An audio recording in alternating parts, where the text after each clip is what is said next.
Was this exam designed by a purple-headed embodiment of Sega consoles?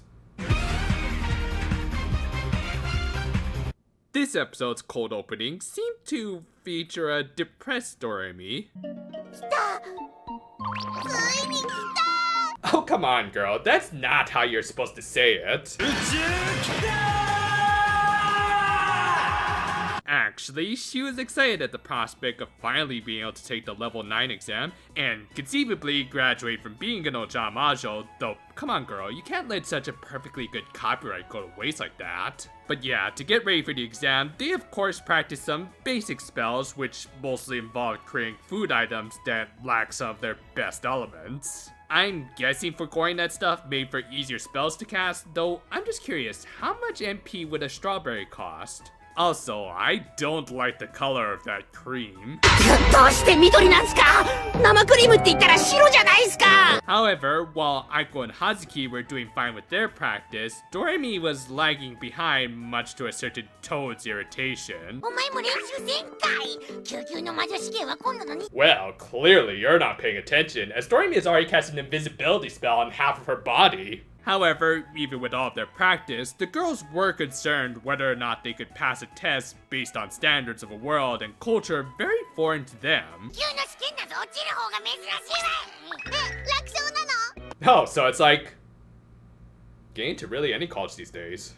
Yeah, anyway, Majorika gave each of them pouches of magic spheres, both for practice and the eventual test, on the condition that she wouldn't buy them anymore if they ran out before their exams. Doremi was confident that she would pass, even though her human world grades weren't exactly up to snuff. But hey, at least they were on the average for all the other magical girl leads ever. Her numbers certainly didn't impress Pop, who was at the age when she wanted to emulate one of her parents as quickly as possible, which in reality isn't the most adult thing to do at her age, but more on that in just a little bit. For now though, Doremi was focused more on her own goals. Anyone else kind of reminded of those old Mac vs. PC ads? Those are fun. Inaccurate, but fun. The day of the exams arrived, and Doremi decided to get some last-minute practice in at the Mahodo. However, those plans were quickly sidelined when Pop decided to go see their grandmother on her own by train, which, yeah, no, just no. I mean, okay, maybe I was raised in a little bit of a bubble, but I wouldn't let a kid of Doremi's age go out on her own, much less a younger sister who probably couldn't even reach the ticket machines. This is what I meant when I said I think the kids who try to act like adults are really being more immature than anything else. Not only do I think they should enjoy their time as youths as much as possible, but they are also clearly trying to swing above their literal weight classes. I think that is one of the main lessons this episode is trying to teach, which I do appreciate and will praise. What doesn't earn my acknowledgement as much was Mrs. Harukaze not just reining her daughter in, and in fact putting Doremi in charge of watching, or rather spying on her. I mean, lady, if you don't think Pop is up to this task on her own, maybe don't encourage her? Then again, this is the same parent of the year who doesn't mind promoting domestic violence in front of her daughters, so maybe I shouldn't be too surprised. Anyway, Doremi decided to at least practice some magic along the way. Thus, she transformed into Aiko in the hopes of tagging along with her, forgetting that Pop had never met Aiko yet. Thankfully, she didn't end up putting her friend on a rap sheet, and the spell wore off a lot quicker than it did in the second episode for whatever reason. Doremi continued to tell her sister, who ended up getting lost and leading to a familiar-looking gag.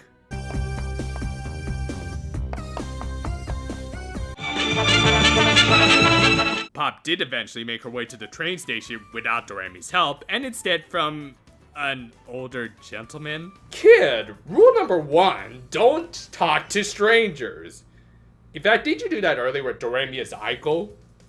And definitely don't take piggybacks from them. Anyway, very questionable messages aside, Pop stopped by a Daifuku shop to buy some for her grandmother. However, as it turned out, the shop had recently raised their prices, and once again proving to be Mother of the Year, Mrs. Harukaze only gave her the exact amount of money for the Daifuku and the train and no emergency funds for situations just like this. However, Doremi, in a actually good character moment, teleports some of her allowance to Pop in spite of saying that she needed to save her spheres for the exam. It proved to be all in vain yet again, as the little brat mastered the art of haggling, but still good on Doremi at least. The world's unluckiest girl even had to watch as her sister spent her money on an ice cream cone.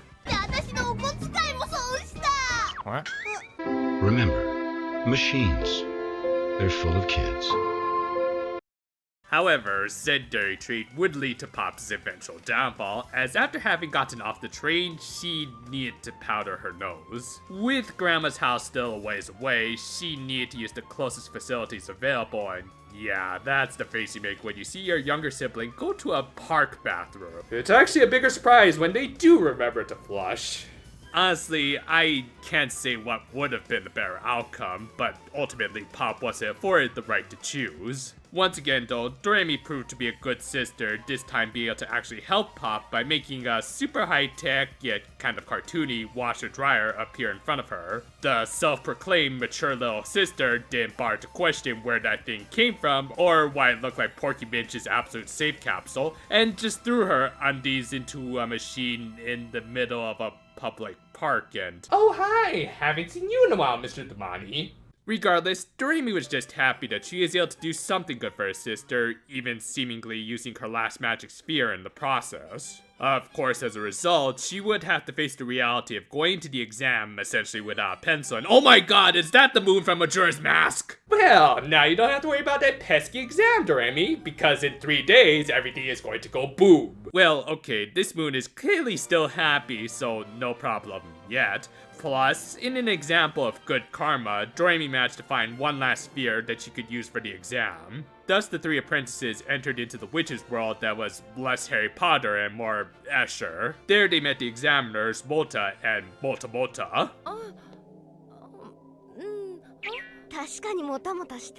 I don't know, she kind of clipped through that board pretty quickly. Yeah, some pretty bad animation errors in this episode. Still, unsurprisingly, Hazuki and Aiko managed to pass their exams, which were basically just one question tests where they again made food items appear. However, Doremi ended up failing her exam, though personally, I call BS on this request.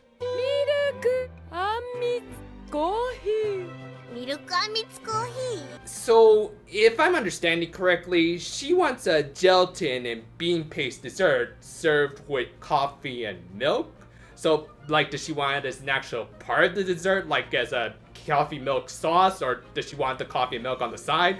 Or does she want it all in one big coffee cup? And you see what I mean? Anyway, the episode ended with Aiko and Hazuki getting their fairy partners named Mimi and Rere, respectively, while Doremi was left out in the cold, while Majora's Moon was probably laughing at her suffering. This is a bit of a tricky episode to rate. Half of it I did really like, namely all the stuff involving the witchcraft with the girls practicing their spells, and then eventually entering into the witch's world for the first time. But I also wasn't completely sold on all of the Pop stuff. I mean, I really like seeing Doremi act like a big sister for once, but man, Pop was a bit of an obnoxious little brat who did everything wrong for someone of her age.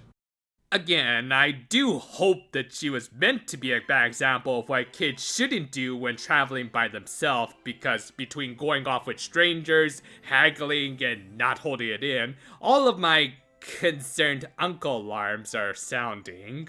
As a result, Pop also does come off as a bit of a karma Houdini. Though, I also don't think that she was really meant to be the focus character of this episode, as we did get some really good development for Doremi. All of this practicing witchcraft was actually starting to make her a more responsible kid. In fact, in an ironic twist, her maintaining some of these more innocent childish attributes made her the more mature sibling by the end. In that sense, I really liked this episode for that theme, even if I had to deal with Pop's brightness. And if anything, it was just cool to get some good world building with even just a little preview of the witch's world and even their BS exam processes. Again, I think Doremi's exam was just unfair compared to her friends. I will say, I look forward to seeing how they rectify this next time. Hopefully, by Friday, the final part of my Mahotsukai Precure manga review should be up for all of your enjoyment. It's also going to be my only longer review for the month of September, as I want to get ready for October. I'll be sure to announce my plans for that month in that video. So look forward to it, and until then though, for now my friends, and if you'll excuse me, I'm gonna try to look up what milk Amitsu coffee is. Who knows, it might be something pretty tasty.